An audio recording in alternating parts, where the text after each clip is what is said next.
Hi, I'm Ben. And I'm Thomas. And together we're the co-founders of Cytix. And today we're joined by Chris Hodson, CSO of Cyberhaven. Chris joins us with 20 plus years experience in cybersecurity.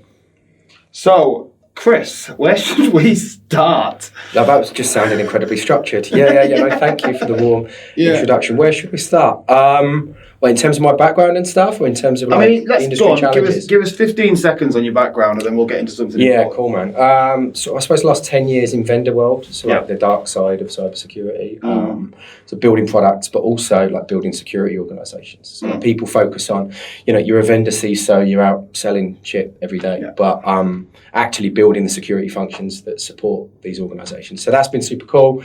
Prior to that, like end user world. Yeah. So like banks, largely banks, a bit of retail, again, sort of CISO work, architecture. So it's been a fun ride. Be good to talk today. So let's go there then. Security for security companies. Now, obviously, as we've learned in recent years and pretty much all the years, that whilst security companies, you'd think from the outside looking in, would have infallible security, that inevitably is not the case, as we've seen particularly recently, but periodically throughout the years. So go on, talk to me about how you approach security for security companies, and particularly the reputational risk there is huge.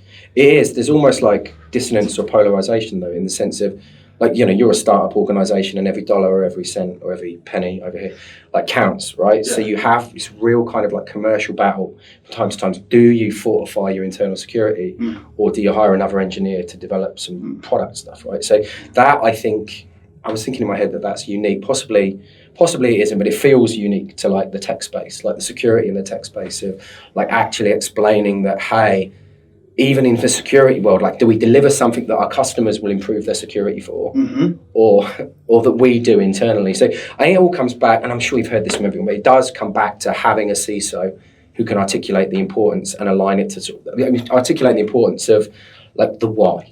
Why are you doing this thing? Hey, we're going to spend $100,000 on a new CSPM solution or a SIM or whatever it is, or vuln management, for example, rather than saying, hey, I need a tool. I decouple that and say, right, here's the commercial impact or the reputational damage potentially, or compliance as well. Especially in the security space, our end users have to have suppliers that are, for example, SOC 2, or they've been through their ISO, or they have this level of pen testing or security assurance.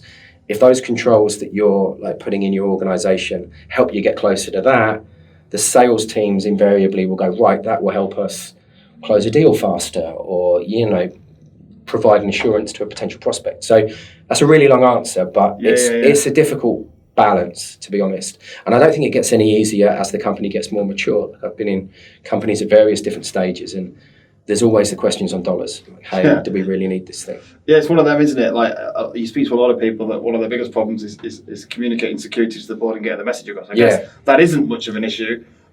People get what you're trying to do straight away. What you're saying is probably still financial constraints to be mindful of. But I guess it's not a case of proving the value of doing this security thing. It's more fitting it in. I'll tell you what, you're absolutely right. I'll tell you something that definitely is unique in early stage to kind of growth stage security companies is you might only be 100 or 500 people, but when you've got the world's largest organizations as customers, they expect your security to be commensurate with their security. So, you've got a 40,000 end user financial services organization. They're not going to go, oh, well, you don't need to have XYZ because you're 200 people. You're part of their supply chain. And if you're part of the supply chain of these big companies, they expect your security to be the level that theirs is. So I'm giving all my secrets away here. That is how I would pitch to, maybe not the board, but certainly a leadership team. If you're struggling for money for your security program, but yet your ICP is large enterprise, right, well, you need large enterprise security, which business units don't always want to hear. But well, are you not?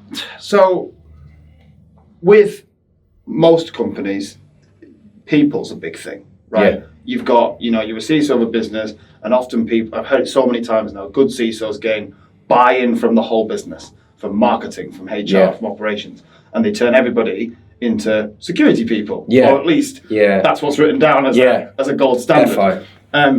I guess, and again, I've worked in security companies, so I guess I probably know what the answer to this is. Are you then more relaxed going into a CISO role at a security company, or have you still got the same concerns over, are people doing their work securely on a daily basis? I think that's a massively loaded question, right? Like, I think it's bollocks, really. I think everyone, like, you know, you go to a conference and someone will go on stage and say, this is how I've like fostered this culture of security in the company or whatever. And yeah, people can materially improve things, but it's still ultimately on the security function to be like institutionalizing that change, right? You've genuinely got to go out and give these people reusable artifacts, like stuff that they can consume. You can't expect an HR team to go, you know what I'm going to be really concerned about today is HIPAA.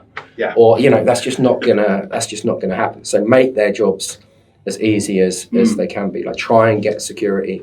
I wrote this somewhere not too long ago. Like, try and get security to be thought of like health and safety training, something like that. Do you know what I mean? Where everyone's like, they're not going into it every day saying, yeah, I really want to do my health and safety training, but they do understand that they need it. Yeah. Do you know what I mean? And kind of we're like that digital equivalent, I guess. But I guess when you've got security people, often, you know, if you're a security salesperson or a security marketing person, there's still an expectation there that you get it. Yeah. Like, and completely false, in my opinion, because, you know, well, Tom, here's a question for you. I mean, what's it like? Because you run security in an even smaller company, a security company, and I guess there's certainly that expectation sometimes, isn't there, that people like me get it. Yeah. Does Ben patch Chrome? That's a sensitive topic. I thought of that because that's like marketing and like sales. Yeah. That's the one, isn't it? I've got 44,000 tabs open. What can you please? Oh God, yeah. Sorry. It's interesting because I think trying to look at things in the weeds way and being able to say things right generally across the business is really, really hard. It's easy with certain members of the team, and there's certain areas of the business to be able to very, very deeply and intrinsically embed security. Product development, for example, it goes without saying, security is an integral part of the product development process, particularly within the business. But then trying to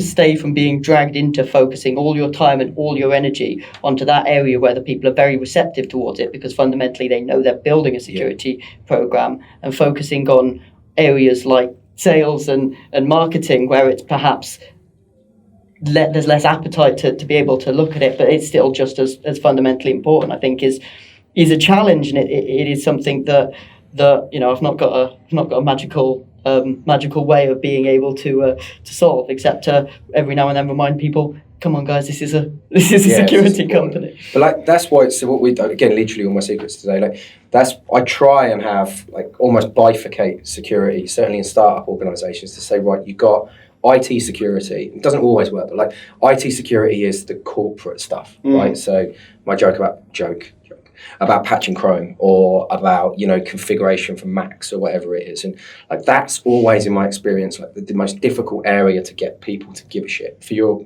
because they're like, right, I'm out trying to sell, I'm out doing a marketing presentation, I don't want Chris having like a Jamf thing that says, hey, bounce your box. Like, I don't want that. The product side, to be IT security there, product side, to your point, Tom, like, fingers crossed you can get engineers to understand why, hey, yes, we may need to have a DAST scan here, but it's for this reason, or yes, we need to do this linting of your Terraform because, you know, you write crap Terraform or whatever it is.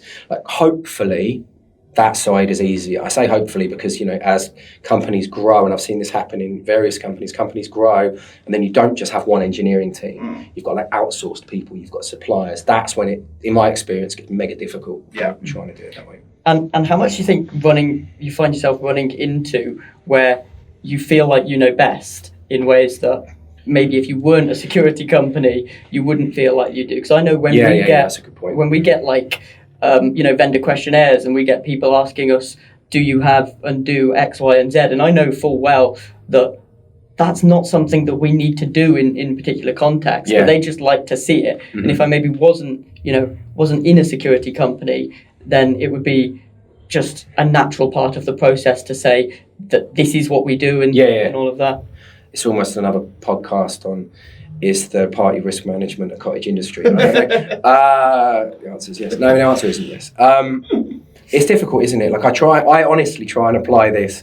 If if I wouldn't ask that question, I shouldn't be asked that question kind of thing. Do you know what I mean? Because what I've seen them, like the 400, 500 questionnaires. And again, to my first point of the session, right? Like they expect the level of security for their environment, but they wouldn't fill in. If I sent them a 300, 400 questionnaire, they wouldn't fill it in. And that's got, like, you can try and like maybe get our industry to get to like a position of like parity. Do you know what I mean? Where, I'm just thinking now 3 or 4 examples recently where it's taken a team of like 4 people to collaborate to like finish. I bet you've done this, haven't you? Because obviously you've gone Cyberhaven, you've gone Tanium, probably different businesses. You ain't sending AWS a security questionnaire. So there is a limit, right? I guess you were at that limit at Tanium where certain occasions maybe someone was bigger than you. On certain occasions they weren't bigger than you. And I guess how did you draw that line? You try. It's in fact, I've tried, maybe not AWS, but I've tried to send vendor questionnaires. Well, my teams have tried to send vendor questionnaires to some of these large companies, and in fact one of them, which I will not mention, sent back a brilliant, in fact this is what you should do, and I'm not going to say which company it is, but they do this. They send back this cookie cutter, it's like a legal statement that says we're not doing this for the, it's a polite go away, but we'll send you A, B and C. And I've got friends who are CISOs in big companies, and like we all kind of agree that if you say no, it's no but.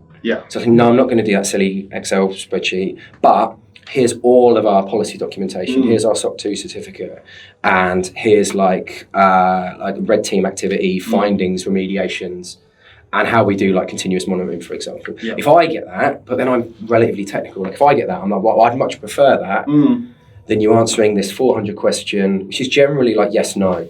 So do you have a patch management program for your corporate estate? Yes. Like, have you ever patched anything? Like that's never a question. They just want the yes or no of that. I don't know what the question was now, but like, it's a pain in the arse doing it. Yeah, no, it's definitely interesting. I guess that leads us on nicely now with talking about security companies. I know you were at CISO yesterday. And part of your role that day was looking at startups and what their capabilities are. So my question, or the topic of discussion, especially given you spent some time at Tanium, you were at Cyberhaven, both businesses obviously have great technology. And from what I understand of those companies as well, actually do quite a good job of communicating what they do, which isn't always the case. So, looking at the landscape at the moment, particularly 2023, and how AI is the latest rage. Fixes everything. Obviously fantastic use cases, but definitely doesn't apply everywhere, which seems to be the case at the moment in terms of marketing speak. So, I'll just tell you my view. Go on. And set the scene. My view is that marketing don't write stuff that doesn't sell. So my view has never been blame the marketeers. My view is why are people buying it? Completely. So go on, there's my question to you. How are we splitting good tech from over-marketed tech, and why are people buying it? There's like an emperor's new clothes kind of thing, isn't there, where everyone starts talking about something, everyone's like, shit, we need to talk about this thing because everyone's talking about it. AI, I was at RSA and Black Hat this year. Is it this year? Yeah, both this year. And it literally was, you'd go through the vendor halls. That's one of the cool things, actually, complete tangentially, working for a vendor. When I was end user, so if you're at a bank or something, you walk through a vendor hall, everyone's trying to scan you. You go through as a vendor, you're fine.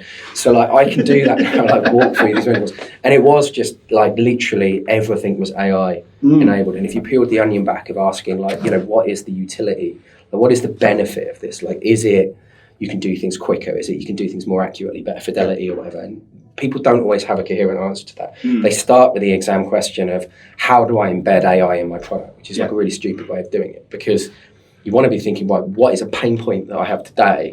And are there things that can, and then branching out on what type of AI? Because most people, when they say AI today, they mean large language models and something generative. And from a SecOps perspective, I've seen some really cool SOAR and SIM use cases there. And there's some around detections engineering where AI can massively help. But if you're just putting in a widget to say AI enabled, blah. Chatbot. Exactly. So it's difficult. But in terms of how do you separate the wheat from the chaff, which I think is kind of what you're saying. Honestly, a lot of it, if it isn't you defining, hey, I have this, it should always start with, hey, we have this problem. It should actually start with, hey, we have this risk in our environment, and then building backwards from there.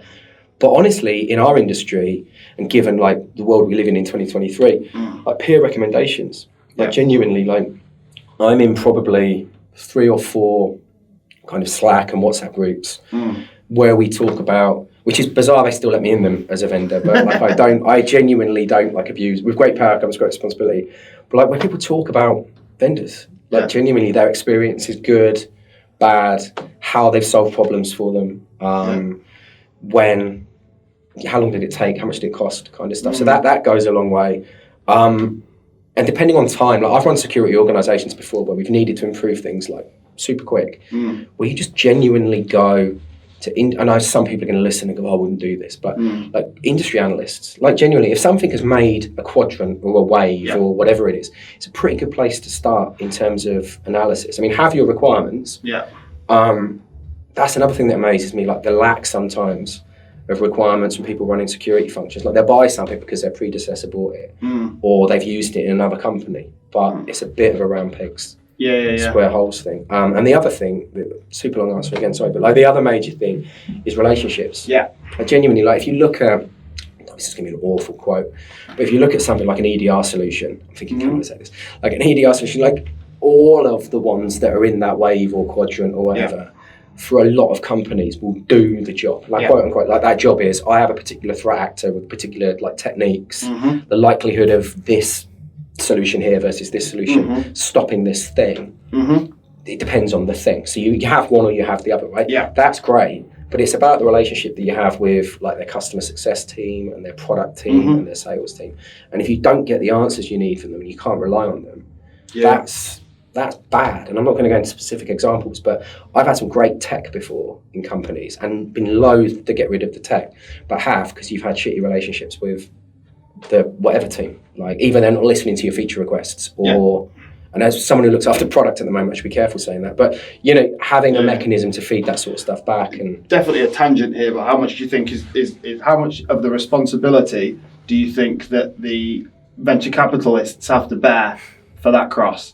What, the feature side of it? In terms of businesses being stripped back from a support element and having to offer some hyper scalable version of the product rather than something that the version of it customers would most like want to buy. I thought you were asking about like AI being embedded into the products. A few friends of mine would say that boards have a say there as well. Businesses, you know, definitely speaking from our own experience, how you build something that customers want to buy, but in order for it to be fully investable, it needs to be hyper scalable. And guess the first thing that gets cut when it comes hyper scalable is feature requests. When it comes to support, how can we make that as hard to reach as possible? All these different things. I think tech can help a bit, like in all seriousness. Like if you've got a mechanism to feed in feature requests, or you've got a really robust knowledge base, for example, of how to, configure the product or to, different use cases and different patterns. I don't think it always has to be like a linear, like people growth thing, and that always helps. It is tricky, and I think the times at the moment, like, mean that it is a different proposition. Like 2023 is a crazy world in tech and funding and, all things associated with it. Of course it is. And then one thing I often think when I'm looking, particularly as we live in this world now where you've got these, big companies, I could probably name them like Palo, CrowdStrike, Cisco, that are buying up, endless companies. And inevitably we're moving towards this security as a service play for the enterprise, right? For the really big enterprise.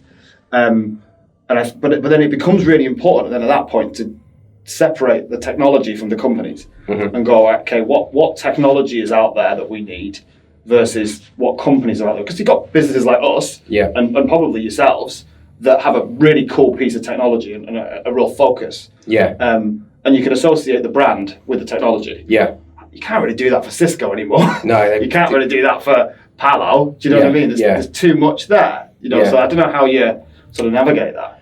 It's difficult, and I don't think this is like a macroeconomic, well maybe it is because they're buying up the companies, but like there's always been this, what people would consider like point solution versus platform, like dichotomy, right?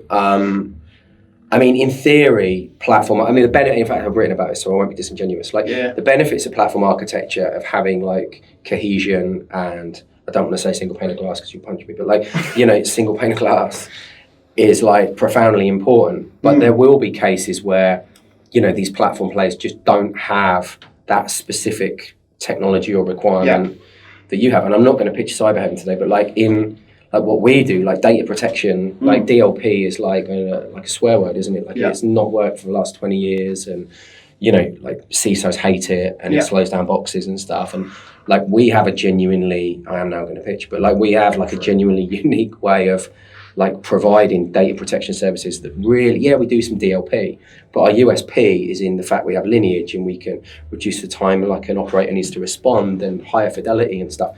Like you don't get that. I mean, you can go and buy a DLP platform from, you know, vendors you've mentioned, from Microsoft, from whomever. Yeah. But if your requirement is you really do want to significantly reduce insider risk, or you have a particular compliance requirement where this high fidelity data is required, like you have to then go for something specific. And I know intimately what you guys do, and like it's kind of the same, right? Like, you're not just doing pen testing. You're not just going out there and, you know, satisfying the annual ISO requirement. You're doing something for customers that need that risk reduction, need that assurance, and dare I say, their customers and their supply chain need that as well. Yeah, and Tom, you'll know this. I mean, as a product, I mean, you know, as a company solving a very specific problem, and definitely not a kind of a wider play. We've obviously had to go integration first. Like from day one, the very first piece of advice we got from basically anyone was great tech, but if it doesn't plug into my stack, can't buy it. And I guess you don't necessarily have that problem with a Cisco or something like that, because you can just, you know, you're plugging into that usually, right? That's the core system, or like an Okta or something like that. So how have you found that? It's been pretty straightforward, to be honest. I mean, because that's been the reality for at least the last sort of 5 or maybe even more than that years, pretty much every product has the capability to integrate with every other product in some way, shape or form. And most of the people that you reach out to, particularly with the smaller companies, they jump at any opportunity because there's a commercial advantage to them, especially if you've got a mutual customer, to make it so that you're both incredibly embedded in their in that customer's organization. But I mean, even with some of the bigger customers, you know, there will come a time when the Pareto principle comes into effect, and we're having to build integrations that take absolutely ages just for one individual customer. But at the moment, you know, you build 4 or 5 integrations, and all of a sudden you've got hundreds and hundreds of customers who are jumping because it just makes that thing do that one thing that it is missing at the moment, that missing piece of the puzzle that all of a sudden makes it 10, 20, 30 times more valuable than it currently is. Definitely. Definitely. Cool. Let's move on. CISO burnout. Very topical at the moment, and has been for a while, and I definitely don't think we're surrounded by solutions as often as we are problems. You know, looking at the recent SolarWinds case, not saying that that's, you know, the biggest reason of burnout and everything, but these sort of things certainly don't help. The sort of scrutiny element doesn't help if we're looking at the problem of burnout. What's your thoughts generally on burnout, why it happens, and you know, particularly, I don't know if you can share any stories, but in terms of how you deal with it? I think it's highest or most relevant in organisations where it's a really cheesy answer, but it's what I actually do.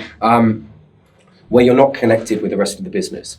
Right, so if you're going out there day in, day out, you're doing whack-a-mole on vuln management, you know, you're doing all of these threat models for, you know, getting no feedback on like the value that's bringing to the business. Like that can be, it can be soul destroying. Right, you don't feel like you're innately human to want to feel like respected and adding value. And also in those organisations, so you've got that side of it, coupled with what we got at the moment, where, you know, organisations are like having a cull people. Where's the first organisation that will go? It will be the organisation where the other sides of the business don't know what they do. So I see a lot of it happen on the ops side, because generally, and I know we talked about AI and how it can improve some of it, but, you know, if you're somebody who's looking at, you know, triaging, responding and recovering from incidents, that is a time-intensive thing. And unfortunately, it's the area of security that's the most quantitative as well. Like how many things can you close a day? How many tickets? How many responses? How long did it take? Blah, blah, blah. These people are just doing more. Right? They're doing more with fewer resources. That's getting up to the CISO, who's then hearing about all these constraints and all these problems. They're taking on more of that responsibility potentially as well. So, I mean, it's a real thing. I just don't have the data. I'm be really unpopular with the CISO community here.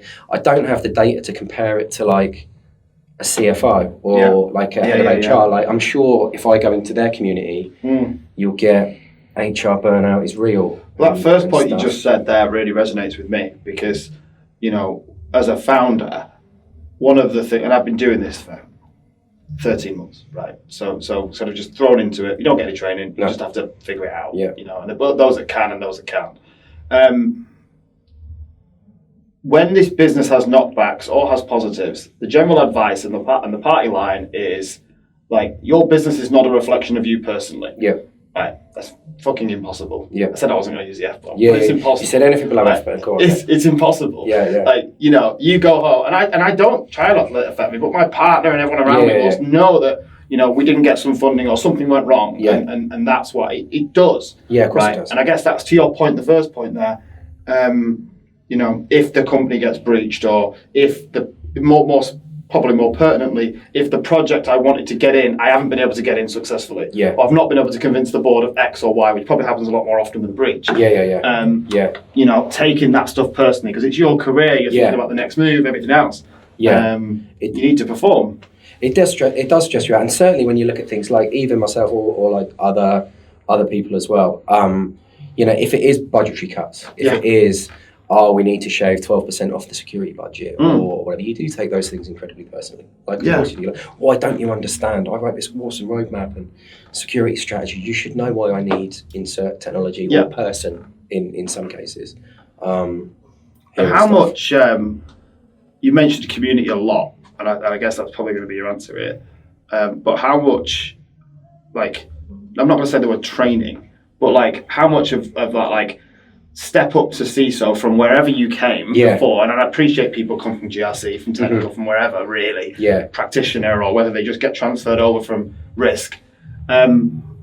Where is that training on how to be a CISO and how to lead it, particularly when you get into a real CISO role? It's a proper I was about to say that, like you can, that's probably another podcast, actually. I'll probably ostracize myself completely from the community if I give an honest answer to this. But, like, you get, lots of people have got CISO in the job title, haven't they? Yeah. Like, genuinely and stuff. And you possibly don't have those same, like, if you're not engaged with your leader, if you're not part of or engaged with your, at least your like audit and risk committee, and like you have your feet to the fire on, right, this quarter we're doing X, Y, Z, and we're going to reduce risk. And, you know, qualitatively, we're going to reduce risk a lot, or we're going to build this solution, or in vendor world, we're going to ship this thing, or whatever it is. If you don't have that, and it isn't about being in IT. I was going to talk about IT then and say, if you're reporting into a CIO, reporting into a CTO, reporting into someone who's on the board, of course your stress is different. So many CISO roles are first-time CISO roles. First company CISO. Because the company has only really just got big enough to have a CISO. Or maybe they did have a CISO before, but it wasn't a proper CISO because they weren't big enough to have one. Now they've got a security team of north of 30, so it is a proper CISO role. That, I guess there isn't necessarily a trodden path. Yeah, true. And that has an impact on how much training someone has inevitably received before just learning on the job. And I think it's that learning on the job element that can quite often cause the burnout. Yeah, I agree. Because, like, what is, philosophically or otherwise, like, what is the other bit of it?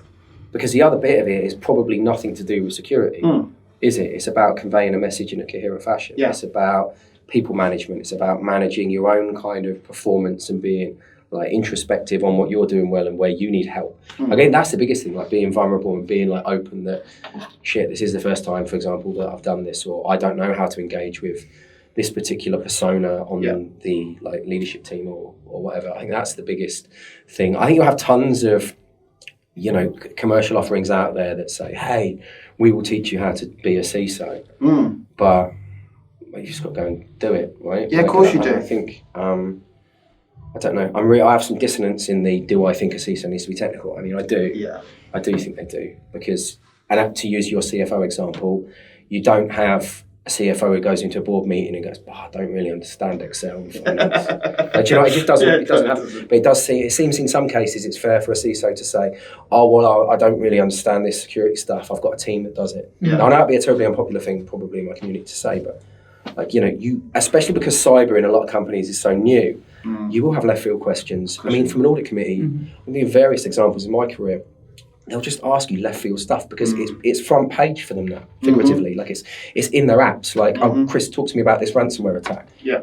Like they literally will ask you verbatim that, do you think we need red teaming? I've heard about red teaming. I was at a World Economic Forum thing and I've heard about red teaming. When are we going to do that? And you go, oh, I'll just talk to so-and-so. Like, no, they want to know there and then. I mean, and going on a massive tangent. I could be massively unpopular here, but I reckon I'm probably speaking the truth in that the vast majority of security professionals don't necessarily grow up as pre-packaged executives like the finance people do, and like the operations people do. Yeah. So there is a quite often. I mean, the huge amounts of neurodiversity in our sector as well obviously plays a part in that. Yeah.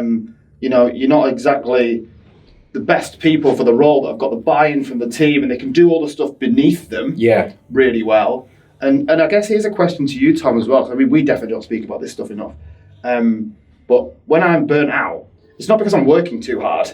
It's because of the mental undercurrents of stuff that I'm not really dealing with, the pressure that I'm feeling that I'm not really dealing with that's going on under the hood whilst I'm working that's causing the burnout quite often. What's your take on burnout?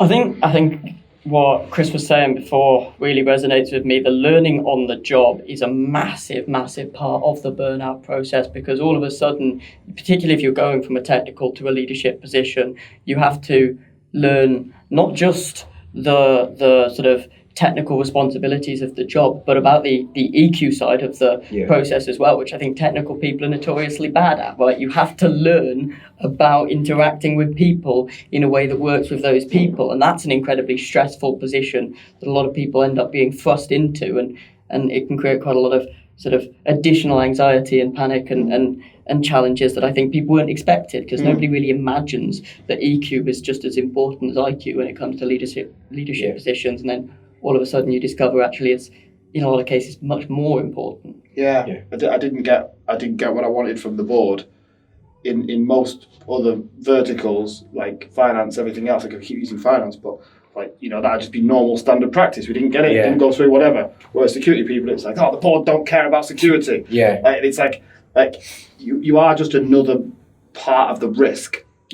You know, if the business isn't secure, they're not a business. Well, if they don't make any money, they're not a business either. So these are all they're all considerations. And everyone talks about the board, and I've done loads of talks on how to engage with the board and lots of. I think you're giving a talk next week on that. Funny puns. I'm not. Now I'm in New York next week. And annoyingly, so I won't be at the. Love the air miles. But it's I don't know. This does change depending on size of organisation. But everyone's obsessed with it's about how you engage with the board. I mean, that happens. Like, even if you're, you know, a Fortune 100 CISO who's like, you know, part of the leadership team, you know, you're not dealing with the board day in, day out. No. You're not. The really important thing, and I'm making a mental note, Chris, you should write about this. It's the other it's the other business, it's the VPs of the company, right? It's the people who are running. Executives. Yeah, it is much more. I mean, if you can get them on side, you're then just really kind of summarising your interactions and your kind of successes, hopefully successes, with them to this, you know, group who, of course, they ultimately make or break the company. They decide, they hire and fire, whatever. But they are going to take the advice and the guidance of those other stakeholders who, I think, of various my own engagements in big companies and smaller companies, they just want really an update. Are we doing okay in this thing? We trust this leadership team to come and tell us when that isn't the case. So if you have these people here on the side, your board engagements should be right. And no two boards are the same either. Like, I think I'm not going to repeat them, but you can get as detailed and into the minutiae of red teaming, or you can get some people who, you know, looking at a cell phone, Chris is coming to talk about security, right? Okay, now I can update my fantasy football team or whatever, like, you know. So it's difficult. And it does change depending on what's going on in the world.